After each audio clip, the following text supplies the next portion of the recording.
from the surface.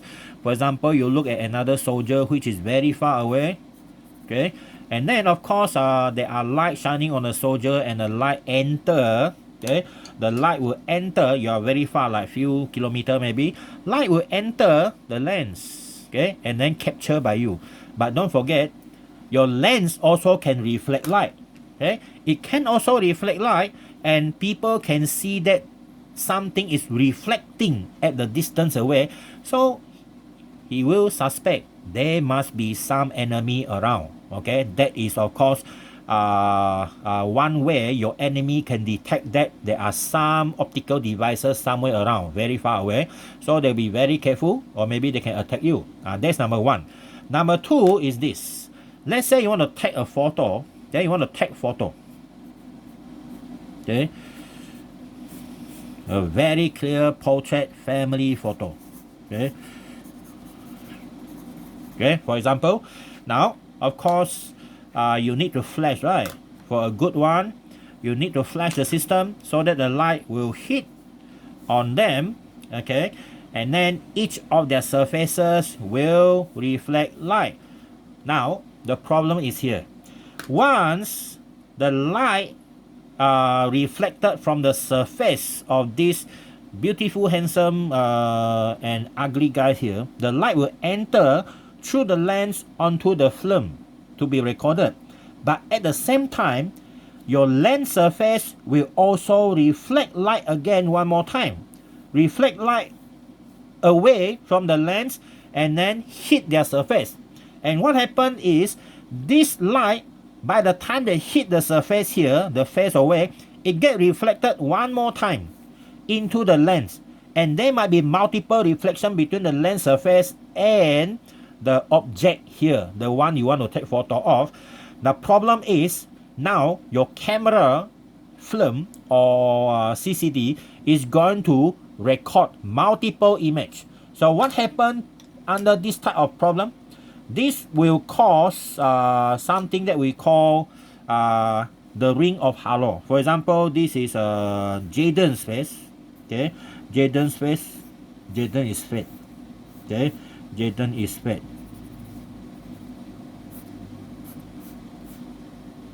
Okay, so this is our fat Jaden. Okay, now when we take photo of Jaden, okay, so the flashlight emitted a pulse of light add to the face or to the body, and then the light reflected, captured by the camera, and then the lens from here is going to reflect the light one more time. So that means what happened is there will be multiple images recorded by your camera because of reflection of the light, because the object is too near and fat maybe lah. Okay, so now what happened is, at the edge you see halo. Okay, halo, there be all the like we call that a bright halo. Looks like this guy is an angel and so on, but he's not angel at all. Okay, no angel at all. It can be a lot of color around the whole body, and the image will be very supernatural or paranormal later. Okay, so that is what happens when our lens are raw lens surface. Raw means not treated.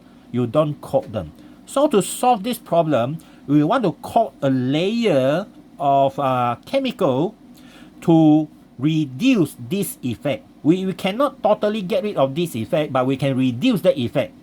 We will reduce the effect based on the light that we normally use, which is what we call the light that we normally don't use for recording. Normally is greenish color. Okay, greenish color. All right, so that is roughly what happened. We're going to discuss about this.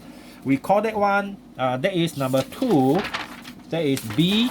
That is what we call anti-reflective coating. B is anti-reflective coating. Okay, it's a chemical used to coat. So the chemical used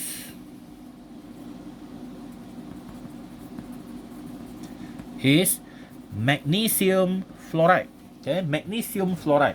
So this chemical is a magnesium fluoride, is a coating device to reduce the effect that we just talked about just now. Okay, Now we are going to draw the same thing here.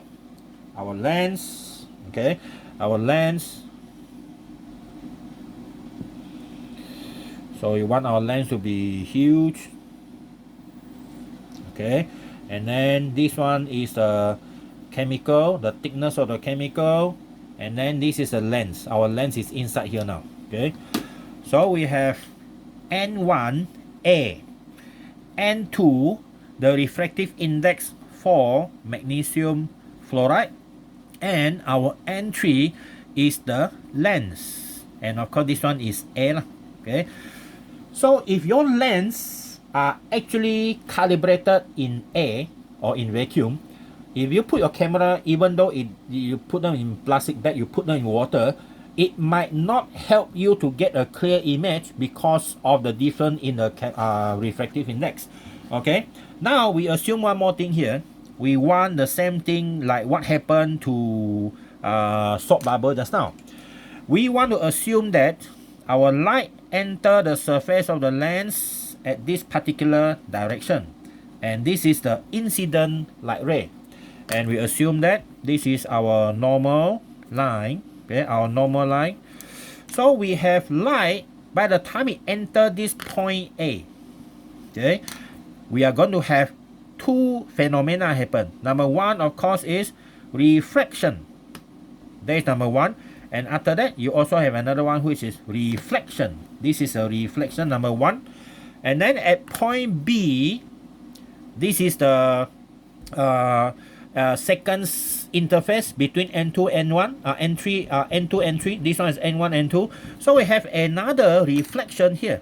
Okay, we're going to have another reflection here, back up, and finally coming out as a R2. Okay, as a R2. So what happened now? What happened here is our point B and point A, they have the same phenomena that will happen. Okay, so what is that phenomena that we are talking about?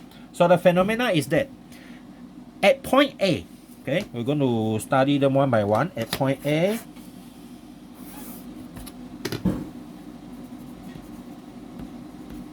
okay, at point A, our N1 is smaller than N2.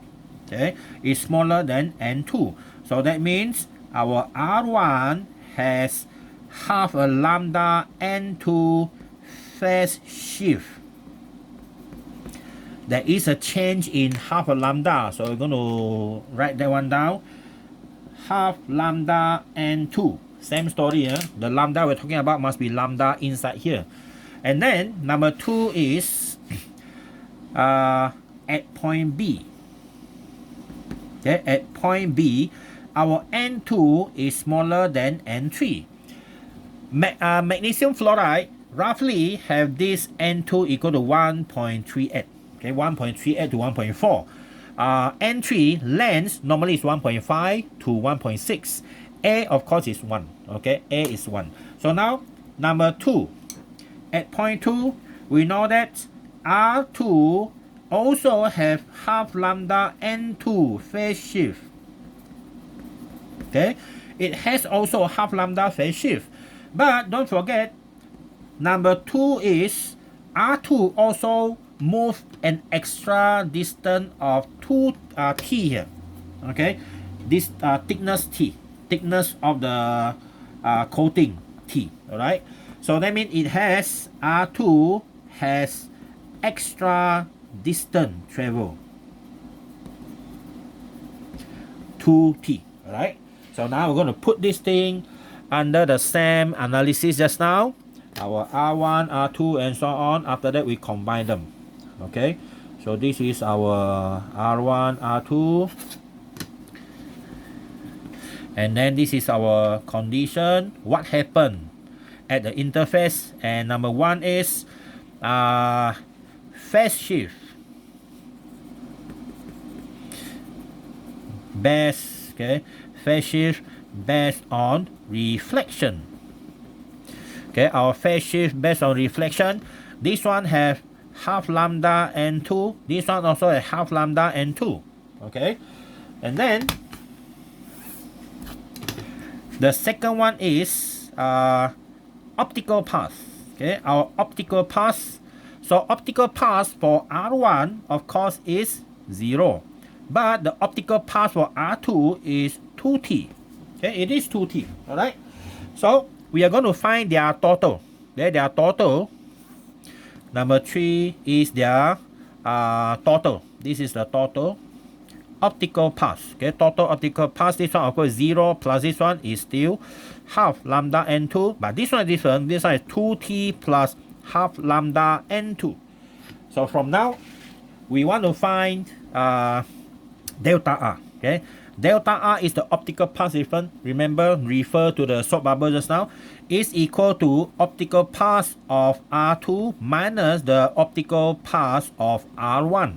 So what we have here is this 2t plus half lambda n2 minus same thing half lambda n2. So finally we end up with only 2t. But what is the purpose of anti-reflective coating? Okay, but the purpose of anti-reflective coating or the anti-ARC, okay, ARC, anti-reflective coating, is to cause destructive, okay, destructive interference. Okay, to cause destructive interference, DI, which means your delta R must be m plus half lambda n2. Okay, it must have m plus half lambda. Remember, to get constructive interference, m lambda n2. To cause destructive, it must be m plus half lambda n2. All right. Thus, we have this. Our conclusion become delta R equal to 2t must also become something like this. Okay. So our 2t is equal to m plus half lambda over n2. Okay, so our t is m plus half lambda over 2 n2. There's a general formula, but come to here. Okay, for minimum thickness of the magnesium fluoride used, m must equal to 0. Okay, your m must be equal to 0. Okay, so our t become lambda over 4 n2. So if your n2 is n, then our general formula become 4n. You see that formula for the soap bubble and the reflective anti-reflective coating are exactly the same. Okay, this one is lambda over 4n. That one is also lambda over 4m, but the difference is how you study it. For this one, okay, to see a colorful, that one is a constructive, okay, constructive one. Okay, so a constructive one, you start something like m lambda n2, but this one, you want to see a destructive one, you start with this one, m plus half. But because your delta R just now is only equal to 2t, so it end up the same thing. This one is delta R is equal to, here, this is your delta R equal to this one minus half lambda n2. It's not 2t only, it's 2t minus lambda, half lambda n2, alright? So both end up the same, even though the process are a little bit different. The difference is here, see? Okay, this one. This one just now don't have, this one have now. Alright, so this is how we calculate the we use how to derive the equation for both scenario, anti-reflective coating and also soap bubble. Alright, but of course we have to assume that we go to minimum. Okay, why don't we go to like what is the thickness, we make it thicker and so on. Well, when the thickness here, for example, the chemical magnesium fluoride, okay, you make it thicker. Okay, maybe you can think like make it thicker, we can actually have a better process. No, actually, by the time the chemical become thicker, less intensity of light can pass through, so it make the film become less sensitive to the light enter. So that means the image produced is not as good as only minimum thickness. Okay, all right. So that is the what we call that, anti-reflective coating and also the soap bubble. So this is our patch number 2. Okay, our patch number 2. Okay, next one will be our what we call that, relic criteria. Okay, relic criteria. So we wait for the second video.